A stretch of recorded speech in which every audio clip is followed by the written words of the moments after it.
FlutterFlow makes it really easy to build forms and list-based apps quickly. And when you want to take the user experience a step further, presenting those forms inside a smooth, native-style sheet is a great pattern to use. In this video, I'll show you how to open a Cupertino-style sheet using a custom action, pass data into it, and handle both creating and editing items. Hi, I'm Uka from Calda. We build production apps using FlutterFlow, and this is a pattern we use all the time. Alright, so here we have a simple app with a list of items on the homepage. These items are coming from an API call, and they're passed into a column and displayed using a list view. At the top right, we have an Add button. When we tap it, a form should open to create a new item. This is a form that includes a title and a description of an item. On the Save button, we handle two possible outcomes based on the parameter of the form. If we're editing an existing item, we update it. If we're creating a new one, we add it based on provided data. Now let's do a quick demo of that current app. Right now, if we press the plus button, the sheet doesn't open. And if we press on an existing item, nothing happens as well. So let's fix that. We'll start by adding a new custom action.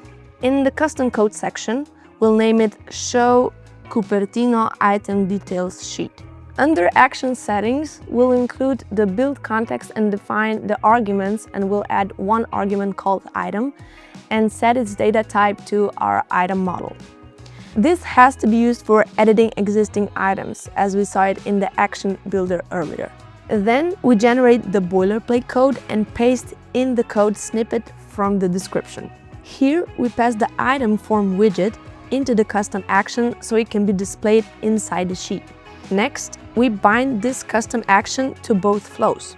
First for editing items and then for adding new ones.